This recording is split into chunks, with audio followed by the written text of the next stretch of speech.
మీరు మీరు మీరు ఈ జీవం ఎక్కడ మొదలవుతుందో సూచించగలరా? అది తల్లి గర్భంలోనా? లేదా కాన్పయ్యే సమయంలోనా? అది అది ఎప్పుడు జరుగుతుంది? ఆత్మ అన్నది శరీరంలోకి ఎప్పుడు ప్రవేశిస్తుంది? ఇప్పుడు మీరు విషయాలను ఊహించుకుంటున్నారు. నేను నేను చాలామంది దగ్గర విన్నాను. అంటే నేను నేర్చుకున్న దాన్ని బట్టి, లేదు లేదు, నా పెంపకాన్ని బట్టి. నేనిప్పుడు మీ గురించి, నా గురించి, ఇక్కడ ఉన్న వారి గురించి మాట్లాడదాం అనుకుంటున్నారు. మీరు ఆత్మ అనే వేరొకరిని తీసుకొస్తున్నారు ఇక్కడికి. సరే, మనం జీవం అనే పదం వాడదాం. ఎందుకంటే సరే. ఆత్మ అన్న పదాన్ని ఇష్టం వచ్చినట్టు వాడేశారు. మీకు తెలుసు కదా, ప్రజలు ఆత్మబంధువుల్ని వెతుకుతున్నారు. మనకి ఈ విషయం తెలుసు, ఎంతో స్పష్టమైన విషయం. అదేంటంటే మీ శరీరానికి సహచర్యం కావాలి, మీ మనసుకి సహచర్యం కావాల్సి రావచ్చు. కాని ఆత్మ అన్నది అది పరిపూర్ణమైనదైతే దానికి సహచర్యం అవసరం లేదు, అవునా? కానీ ఎన్నో విషయాలు జరుగుతున్నాయి. సరే, మనం దీన్ని జీవం అందాం, సరేనా? ఎందుకంటే ఈ పదం అంతగా కలుషితం కాలేదు కాబట్టి.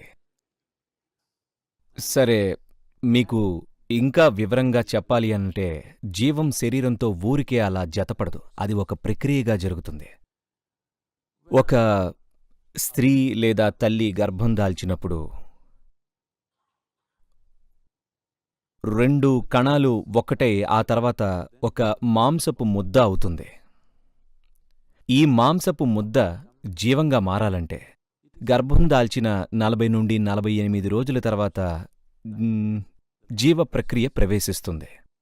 వైద్యుల ఉద్దేశం ఏమిటో నాకు తెలీదు. ఇక్కడెవరన్నా డాక్టర్లున్నారా? ఓకే ఓకే, సరే సరే. నేను ఇది నా స్వానుభవంతో చెప్తున్నాను. అది 40 నుండి 48 రోజులు ఈ కాలంలోనే ప్రవేశం జరుగుతుంది. కొన్ని జీవాలు మరికొంత ఆలస్యంగా ప్రవేశిస్తాయి. ఇది ఒక స్త్రీ గాని లేదా ఒక తల్లి గాని అనుభూతి చెందగలదు. మనం ఆమెకు కొద్దిగా శిక్షణ ఇస్తే, ఒకవేళ తను కనుక 48 రోజుల తర్వాత జీవం ప్రవేశించినట్లుగా అనుభూతి చెందినట్లయితే అప్పుడు ఆవిడ ఒక అసమానమైన వ్యక్తికి జన్మనిస్తుందని అర్థం. ఎందుకంటే ఇలాంటి జీవం స్థిరపడ్డానికి కొంత సమయం తీసుకుంటుంది. ఒక అసమానమైన జీవం రాబోతుందని అర్థం. మీరు ఇది వినే ఉంటారు. ఎవరో గౌతముడి తల్లిని చూసి ఆయన నువ్వు ఒక అసాధారణమైన వ్యక్తికి జన్మనిస్తావు అని చెప్పడం. అలానే ఎవరో యశోదను చూసి నువ్వు ఒక అసాధారణమైన బిడ్డకు జన్మనిస్తావు అని చెప్పడం. ఇదంతా ఏంటంటే, నెల తప్పిన 48 రోజుల తర్వాత కూడా జీవం ప్రవేశించలేదంటే కొంచెం ఆలస్యంగా ప్రవేశిస్తుంది.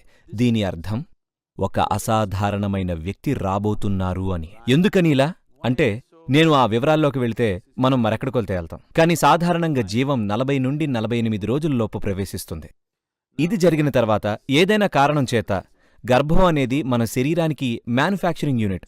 అందుచేత ఏదైనా కారణం వల్ల ఈ శరీరం ఆ జీవానికి తగినట్లుగా లేకపోతే, ఆ జీవానికైనా మరే జీవానికైనా అప్పుడు పుట్టకముందే ఆ జీవం నిష్క్రమిస్తుంది.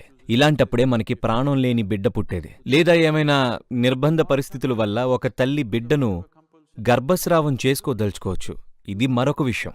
కాని ఇటువంటి పరిస్థితుల్లో శరీరంతో జీవానికి ఉన్న సంబంధం దాదాపుగా 84 నుంచి 90 రోజుల్లోపు జరుగుతుంది. ఈ సమయంలోనే జీవం దేహంతో జతకడుతుంది.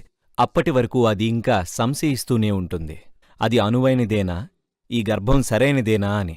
ఇది స్పృహతో జరిగేది కాదు, ఇది అచేతనంగా ధోరణుల పరంగా జరిగేది. ఆ ధోరణిలో సరిపడుతుందో లేదో అని చూస్తుంది. దీనికి సరైన పదం ఏంటంటే, సాంప్రదాయపరంగా మనం దీన్ని వాసనలు అంటాం.